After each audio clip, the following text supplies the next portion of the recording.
अगर भगवान तुमसे ज्यादा इंतजार करवा रहे हैं तो तैयार रहना, वह उससे कहीं ज्यादा देने वाले हैं जितना तुमने मांगा है। जिस तरह लोग मुर्दे इंसान को कांधा देना पुण्य समझते हैं, काश इस तरह जिंदा इंसान को सहारा देना पुण्य समझने लगे तो जिंदगी आसान हो जाएगी। मत सोच इतना जिंदगी के बारे में, जिसने जिंदगी दी है उसने भी तो कुछ सोचा होगा। देवजा ही नहीं होती लोगों से मुलाकात, किसी से सबक मिलता है तो किसी से ज्ञान। श्री कृष्ण कहते हैं, किसी को दुख देकर मुझसे अपने सुख की इच्छा मत करना, और अगर तुम किसी को एक पल का भी सुख देते हो तो अपने दुख की चिंता कभी मत करना।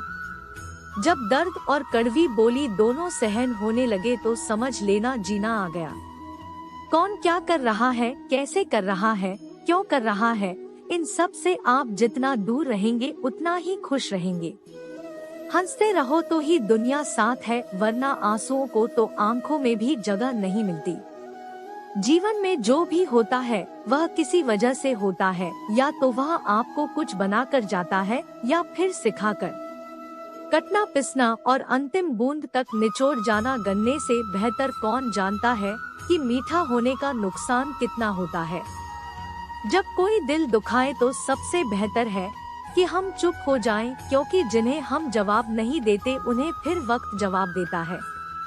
अंधे बहरे गूंगे बनकर अपने लक्ष्य पर ध्यान देते रहो। यहाँ इतने खाली लोग हैं कि ना खुद कुछ करेंगे और ना करने वालों को करने देंगे, और उनका मनोबल भी तोड़ देंगे। लोग जरा सी बात पर आपको छोड़ देते हैं और भगवान जरा सी प्रार्थना से आपको थाम लेते हैं। कर्म से डरिए, ईश्वर से नहीं। ईश्वर तो माफ कर देता है मगर कर्म नहीं। यह अटल सत्य है कि जैसे बछड़ा 100 गायों में अपनी माँ को ढूंढ लेता है, उसी प्रकार कर्म अपने कर्ता को आज नहीं तो कल ढूंढ ही लेता है। नियत साफ और मकसद सही हो तो यकीनन किसी न किसी रूप में ईश्वर भी आपकी मदद करते हैं। जिंदगी में जितना शांत रहोगे अपने आप को हमेशा उतना ही मजबूत पाओगे, क्योंकि लोहा ठंडा होने पर ही मजबूत होता है। गरीब रहोगे कोई ध्यान नहीं देगा, मेहनत करोगे तो सब हंसेंगे, लेकिन जब कामयाब हो जाओगे सब जलेंगे। जिंदगी वह हिसाब है जिसे पीछे जाकर सही नहीं किया जा सकता, इसलिए आज में सुधार करें और पुरानी बातों को अनुभव की तरह इस्तेमाल करें। जिस जिंदगी में उत्साह, लक्ष्य और अनुशासन ना हो उसे जिंदगी जीना नहीं, जिंदगी काटना कहते हैं। कभी कभी आप बिना कुछ गलत किए भी बुरे बन जाते हैं, क्योंकि जैसा लोग चाहते थे आप वैसे नहीं करते। जिस मनुष्य के हृदय में सच्ची मानवता हो उसकी सोच हमेशा यही होगी कि मुझे मिले हुए दुख किसी को ना मिले और मुझे मिले हुए सुख सबको मिले। मैंने हंस कर भी देख लिया और रो कर भी देख लिया, किसी को पाकर और खो कर भी देख लिया, और ये जान लिया कि जिंदगी वही जी सकता है जिसने अकेले जीना सीख लिया। जिंदगी बहुत कुछ सिखाती है, थोड़ा रुलाती है, थोड़ा हंसाती है। खुद से ज्यादा किसी पर भरोसा मत करना, क्योंकि अंधेरे में तो परछाई भी साथ छोड़ जाती है। अगर कोई आपको सच्चा प्यार करता है तो आपको समय जरूर दिखा, आपका हर परिस्थिति में साथ देखा और हमेशा आपके लिए समस्त रहेगा, क्योंकि सच्चा प्यार एक दूसरे की खुशियाँ चाहेगा, आंखों में पानी नहीं। लोहे को कोई नष्ट नहीं कर सकता, बस उसका जंग उसे नष्ट कर सकता है। इसी तरह आदमी को भी कोई और नहीं बल्कि उसकी सोच ही नष्ट कर सकती है, इसलिए सोच अच्छी रखो, निश्चित अच्छा ही होगा। इतने कमजोर मत बनो कि कोई भी आपको तोड़ सके, बल्कि इतने मजबूत बनो कि आपको तोड़ने वाला खुद ही टूट जाए। दर्द आपको मजबूत बनाता है, डर आपको बहादुर बनाता है, अनुभव आपको सीख देता है। जिस दिन हम समझ जाएंगे कि सामने वाला गलत नहीं है, सिर्फ उसकी सोच हमसे अलग है, उस दिन जीवन से सब दुख दूर हो जाएंगे। क्यों रोते हो मन का ना होने पर, जो लिखा है वह होकर रहेगा। एक रास्ता बंद करने से पहले भगवान 10 रास्ते खोल देते हैं। गर्मी के मौसम में पत्ते सूखने के बाद भी पक्षी घोंसला नहीं छोड़ते, क्योंकि वो भी जानते हैं फिर से बरसात आएगी और पेड़ पर नए पत्ते आएंगे। जो हुआ उसे भूलकर नई शुरुआत करो और याद रखो, जिसका कोई नहीं होता उसका भगवान होता है।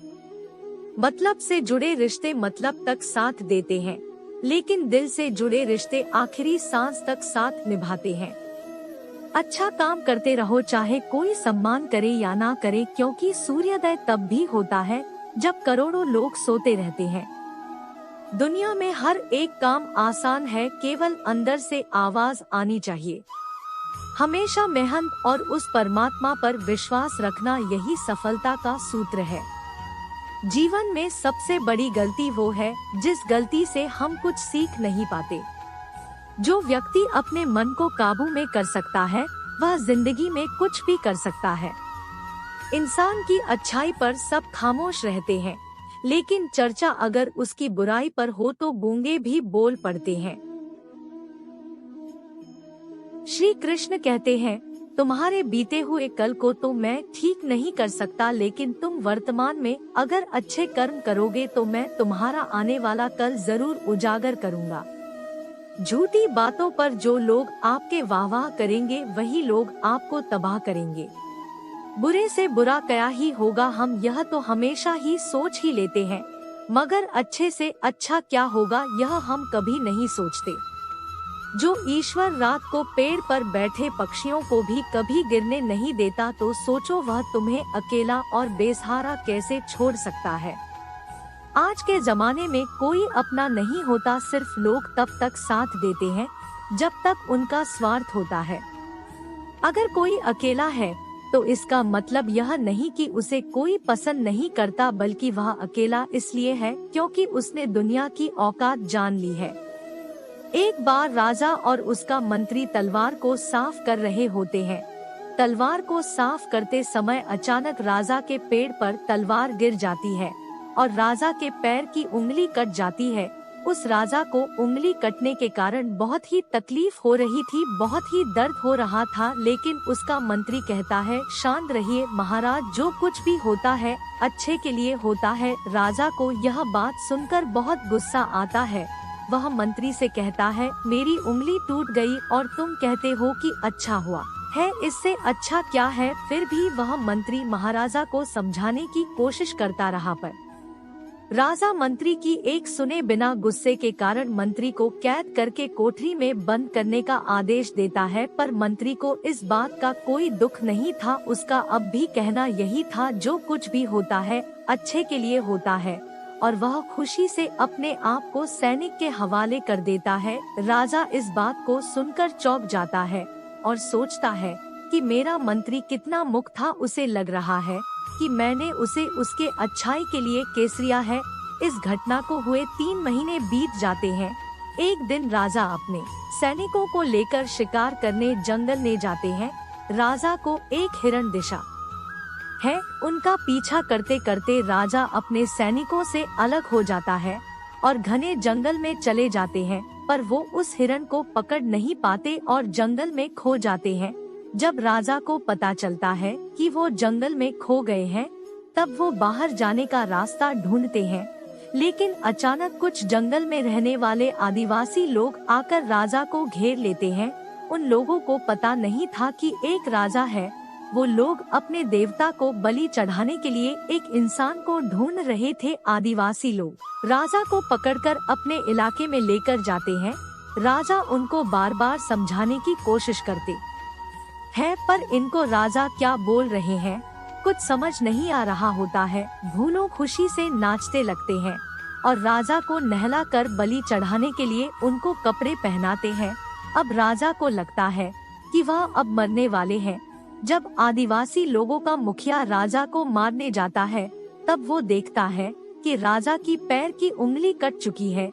इसे देखकर उनका मुखिया कहता है कि इस इंसान की बलि नहीं दी जा सकती, क्योंकि यह इंसान पूरा नहीं है, इसका एक अंग कटा हुआ है और उनकी भगवान को एक पूरे इंसान की ही बलि दी जा सकती है।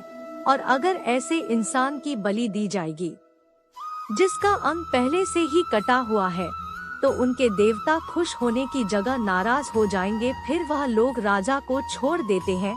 राजा खुशी खुशी अपने महल चला जाता है।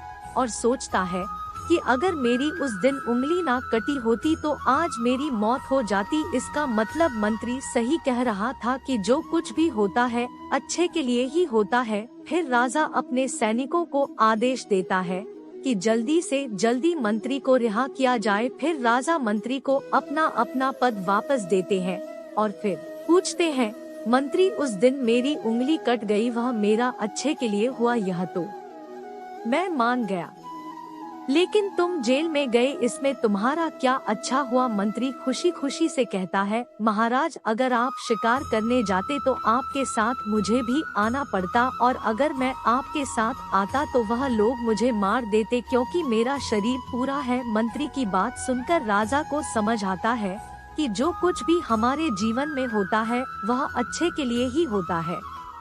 अगर हम अपने जीवन में भी देखें तो हमारे जीवन में भी कुछ मुश्किल आते हैं तो हमें उनका सामना नहीं करते और हम उनको ही दोष देते हैं। हम यह समझ ही नहीं पाते कि ये मुश्किलें हमें आगे बढ़ने और मजबूत करने के लिए आते हैं। हमें हर मुश्किलों को सकारात्मक तरीके से देखना चाहिए क्योंकि हर चीज कुछ ना कुछ सिखा कर जाती है और हर व्यक्ति के जीवन में तो सुख और दुख का आना जाना रहता है। दोस्तों, हम आशा करते हैं कि आपको यह वीडियो पसंद आई होगी।